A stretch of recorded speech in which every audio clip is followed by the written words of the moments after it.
Hi friends, welcome to Orchid Fashions. Friends, Orchid ಫ್ಯಾಷನ್ಸ್ಗೆ ಸ್ವಾಗತ. ಇವತ್ತು ಈ ಥರದ್ದೊಂದು ಕಾಟನ್ ಸೀರೆ ನೋಡಿ. ಈ ಥರ ಕಾಟನ್ ಸೀರೆಗೆ ಹೇಗೆ ಮಾಡೋದು ಒಂದು ಕುಚ್ಚು ಅಂತ ನಿಮಗೆ ಹೇಳ್ಕೊಡ್ತೀನಿ. ಇದಕ್ಕೆ ತುಂಬ ಸಿಂಪಲ್ ಇದೆ ಸೀರೆ. ಇದು ನೋಡಿ ಈ ಥರ ಇದೆ. ಸೊ ಇದಕ್ಕೆ ನಿಮಗೆ ಜರಿನೂ ಇಲ್ಲ ಇದರೊಳಗೆ, ಹಾಗಾಗಿ ಬರೀ ಥ್ರೆಡ್ ಯೂಸ್ ಮಾಡಿ ಕುಚ್ಚು ಕಟ್ಟಬೇಕಾಗತ್ತೆ ಇದಕ್ಕೆ. ಆಮೇಲೆ ಡಬಲ್ ಕಲರ್ ತೊಗೊಂಡಿದ್ದೀನಿ, ಈ ಕಲರ್ ಒಂದು, ಬ್ಲ್ಯಾಕ್ ಒಂದು. ಸೊ ಡಿಸೈನ್ ಹೇಗೆ ಬಂದಿದೆ ತೋರಿಸ್ತೀನಿ ನೋಡಿ. ಈ ಥರ ಒಂದು ಮೇಲೆ ಬರುತ್ತೆ, ಒಂದು ಕೆಳಗೆ ಬರುತ್ತೆ ಬೇಬಿ ಕುಚ್ಚು. ಇದು ಹೇಗೆ ಮಾಡೋದು, ಕ್ರೋಶಲ್ ಮಾಡಬೇಕು, ಹೇಗೆ ಮಾಡೋದು ಅನ್ನೋದು ಹೇಳ್ಕೊಡ್ತೀನಿ. ಇದಕ್ಕೇನೇನು ಬೇಕು ಎಲ್ಲ ನಾನು ಮೆಟೀರಿಯಲ್ಸ್ ಹೇಳ್ತಾ ಹೋಗ್ತೀನಿ. ಫ್ರೆಂಡ್ಸ್, ಇದಕ್ಕೆ ಹೇಳ್ಕೊಡೋಕ್ಕೆ ಮುಂಚೆ ನೀವಿನ್ನೂ ನನ್ನ ಚಾನಲ್ನ ಇವತ್ತು ನೀವು ನೋಡ್ತಾ ಇದ್ದರೆ ಸಬ್ಸ್ಕ್ರೈಬ್ ಮಾಡಿಕೊಂಡು ಪಕ್ಕದಲ್ಲಿ ಬರೋ ಬೆಲ್ ಐಕಾನ್ನ ಪ್ರೆಸ್ ಮಾಡಿ. ಸೊ ದಟ್ ನಿಮಗೆ ನಾನು ಏನೊಂದು ಡಿಸೈನ್ ಹಾಕಿದ ತಕ್ಷಣ ನೋಟಿಫಿಕೇಷನ್ ಬರುತ್ತೆ. ಸೊ ಇದಕ್ಕೆ 4 ಎಳೆ 2 ಕಲರ್ದು ಕಾಟನ್ ಥ್ರೆಡ್ ತೊಗೊಂಡಿದ್ದೀನಿ ನಾನು. ಹಿಂದೆ ನಿಮಗೆ ಹೇಳ್ದಂಗೆ ಇದನ್ನು ಇದು ಮಾಡ್ಕೊಂಡಿದ್ದೀನಿ. ಬಟ್ ಕಾಟನ್ ಥ್ರೆಡ್ ಆದ್ದರಿಂದ ಈ ಥರ ನೀವು ಸೂಜಿಗೆ ಪೋಣಿಸ್ಕೋಬೋದು. ಆಮೇಲೆ 2 ಕಲರು 120 ಸ್ಟ್ರ್ಯಾಂಡ್ಸ್ ತೊಗೊಂಡಿದ್ದೀನಿ ನಾನು. ಡಬಲ್ ಮಾಡೋದು ಬೇಡ. ಸೊ ಈ ಥರ 120ನ ಡಬಲ್ ಮಾಡಿದ್ರೆ 240 ಆಗುತ್ತೆ. ಸೊ ಇದನ್ನು ನೀವು ಈ ಥರ ಸೂಜಿಗಾನು ಹಾಕೋಬೋದು, ಇಲ್ಲಾಂದರೆ ಈ ಥರ ಕಮ್ಮಲ್ಲಿ ಟಿಪ್ನ ಈ ಥರ ಅಂಟಿಸ್ಕೊಂಡ್ಬಿಟ್ಟು ಇದು ಮಾಡ್ಕೋಬೋದು. ಬನ್ನಿ ಹೇಗೆ ಮಾಡೋದು ಹೇಳ್ಕೊಡ್ತೀನಿ. ಇದು ನೋಡಿ, 6 ಎಳೆ ದಾರ ತೊಗೋಬೇಕು. 10 ನಂಬರ್ ಕ್ರೋಶಲ್ಲಿ ನೋಡಿ ಈ ಥರ 6 ಚೈನ್ ಹಾಕ್ಕೊಳ್ತಾ ಹೋಗಬೇಕು. ಈ 6 ಚೈನ್ ಹಾಕ್ಕೊಂಡ್ರೆ ನಿಮಗೆ ಲೆಕ್ಕ ಲಾಸ್ಟಲ್ಲೂ ಒಂದು 6 ಚೈನ್ ಎಂಡ್ ಆಗುತ್ತೆ. ಕಾಣಿಸ್ತಾ ಇದೆ ಅಲ್ವ ಇಲ್ಲಿ? ಈ ಥರ ಒಂದು ಲಾಕ್ ಮಾಡ್ಕೊಳ್ಳಿ. ಸ್ಟಾರ್ಟಿಂಗು ನಾಟ್ ಹಾಕ್ಕೊಂಡ್ಬಿಟ್ಟು ಗಂಟು ಹಾಕ್ಕೊಂಡು ಅಲ್ಲಿಂದ 6 ಚೈನ್ 1 ಲಾಕ್, 6 ಚೈನ್ 1 ಲಾಕ್. ಪೂರ್ತಿ ಸ್ಯಾರಿ ಇದೇ ಥರ ಫುಲ್ ಸ್ಯಾರಿ 6 ಚೈನ್ 1 ಲಾಕ್ ಮಾಡ್ಕೋಬೇಕು.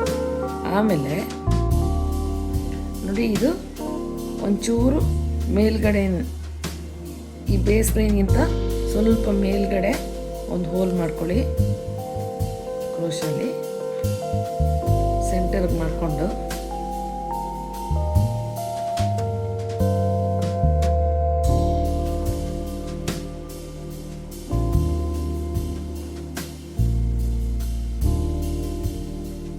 ಸ್ವಲ್ಪ ದಪ್ಪ ಆಯಿತು ಥ್ರೆಡ್ಡು.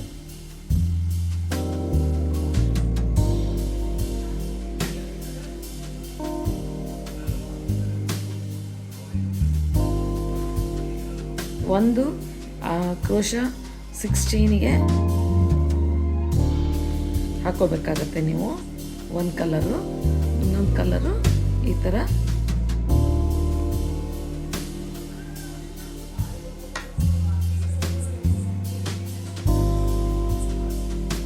ನೋಡಿ, ಈ ಥರ ಫೋಲ್ಡ್ ಮಾಡ್ಕೋಬೇಕು. ಫೋಲ್ಡ್ ಮಾಡ್ಕೊಂಬಿಟ್ಟು ಬ್ಲ್ಯಾಕ್ ಥ್ರೆಡ್ಡಲ್ಲಿ ಗಂಟು ಹಾಕಬೇಕು. ತುಂಬ ಈಸಿ ಇದೆ ಬೇಬಿ ಕುಚ್ಚು, ಸ್ವಲ್ಪ ಡಿಫ್ರೆಂಟ್ ಆಗಿದೆ.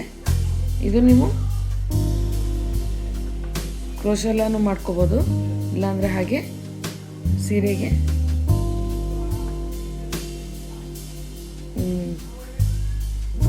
ಡೈರೆಕ್ಟಾಗಿ ಕ್ರೋಶಲ್ಲಿ ಬೇಬಿ ಕುಚ್ಚು ಥರ ಹಾಕ್ಕೋಬೋದು. 2 ಸರಿ ಅಥವಾ 3 ಸರಿ. ಇದು 4 ಎಳೆ ಆದ್ದರಿಂದ ತುಂಬ ದಪ್ಪ ಬರುತ್ತೆ. ಈ ಥರ ಕಟ್ ಮಾಡ್ಕೊಳ್ಳಿ. ಕಾಟನ್ ಥ್ರೆಡ್ನ ಕಟ್ ಮಾಡ್ಕೊಂಬಿಡಿ. ಇದನ್ನು ಒಂಚೂರು ಅದಕ್ಕಿಂತ ಉದ್ದ ಇರಬೇಕು. ಆಮೇಲೆ ಒಂದು ಸರಿ ಈ ಥರ ಇಟ್ಕೊಂಡು ಟ್ರಿಮ್ ಮಾಡ್ಕೊಳ್ಳಿ. ಇಷ್ಟು ಇದಕ್ಕಿಂತ ಒಂಚೂರು ಉದ್ದ ಇದಿರಬೇಕು.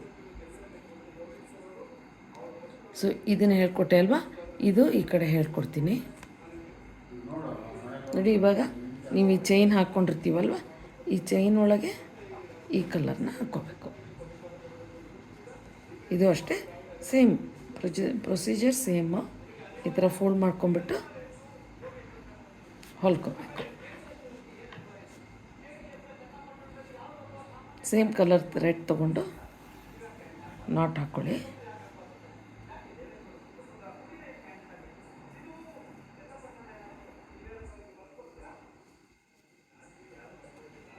ಇದು ಕಾಟನ್ ಸೀರೆ ಆದ್ದರಿಂದ ನೀವು ಜರಿ ಯೂಸ್ ಮಾಡೋಕ್ಕೆ ಬರೋದಿಲ್ಲ. ಸೊ ಫುಲ್ ಕಾಟನ್ ಥ್ರೆಡ್ಡಲ್ಲೇ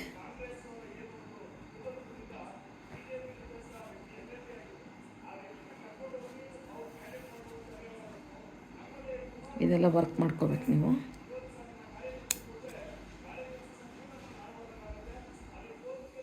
ಕ್ಲೀನಾಗೆಲ್ಲ ಇದು ಮಾಡ್ಕೊಂಬಿಟ್ಟು ಸ್ವಲ್ಪ ಶಾರ್ಟ್ ಇರಬೇಕು ಫ್ರೆಂಡ್ಸ್. ಇದು ತುಂಬ ಲೆಂತ್ ಮಾಡ್ಕೋಬೇಡಿ. ಈ ಥರ ಬರ್ತಾ ಹೋಗುತ್ತೆ. ಸೊ ಈ ಥರ ಒಂದು ಉದ್ದ ಇರಬೇಕು, ಒಂದು ಚಿಕ್ಕದಿರಬೇಕು. ಸೊ ನೀವು ಯಾವುದು ಉದ್ದ ಮಾಡ್ಕೋತೀರಾ, ಚಿಕ್ಕದು ಮಾಡ್ಕೋತೀರಾ, ಅದೇ ಥರ ಎಲ್ಲ ಮಾಡ್ಕೊಂಡೋಗಿ. ಸೊ ಫೈನಲ್ಲಾಗಿ ಹೇಗೆ ಬರುತ್ತೆ ನೋಡೋಣ ಫ್ರೆಂಡ್ಸ್. ನೋಡಿ ಫೈನಲ್ಲಾಗಿ ಈ ಥರ ಕಾಣುತ್ತೆ. ಒಂದು ಮೇಲಿರುತ್ತೆ, ಒಂದು ಕೆಳಗೆ ಬರುತ್ತೆ. ಬಟ್ ಕ್ರೋಶಲ್ಲಿ ಎಲ್ಲ ಒಂದು ಚೈನ್ಸ್ ಹಾಕ್ಬಿಟ್ಟು ಈ ಥರ ಮಾಡೋದು. ಸೊ ತುಂಬ ಚೆನ್ನಾಗಿ ಬಂದಿದೆ. ನಿಮ್ಗೆ ಇಷ್ಟ ಆಗಿದೆ ಅಂತ ಅಂದ್ಕೊಂಡಿದ್ದೀನಿ. ಇಷ್ಟ ಆಗಿದರೆ ಒಂದು ಲೈಕ್ ಕೊಡೋಕ್ಕೆ ಮರಿಬೇಡಿ. ಹಾಗೆ ನನ್ನ ಚಾನಲ್ನ ಇನ್ನೂ ಹೊಸಬ್ರಾಗಿದ್ದರೆ, ಇನ್ನೂ ಇವತ್ತು ನೀವು ನೋಡ್ತಾ ಇದ್ದರೆ ಸಬ್ಸ್ಕ್ರೈಬ್ ಮಾಡಿಕೊಂಡು ಪಕ್ಕದಲ್ಲಿ ಬರೋ ಬೆಲ್ ಐಕಾನ್ನ ಒತ್ತಿ. ಸೊ ದಟ್ ನಿಮಗೆ ನೋಟಿಫಿಕೇಷನ್ ಬರುತ್ತೆ. ಸೊ ನೋಡೋಣ ಫ್ರೆಂಡ್ಸ್, ಇನ್ಯಾವುದನ್ನು ಡಿಸೈನ್ ಹೇಳ್ಕೊಡ್ತೀನಿ. ಅಲ್ಲಿವರೆಗೂ ಎಲ್ಲರಿಗೂ ಬಾಯ್.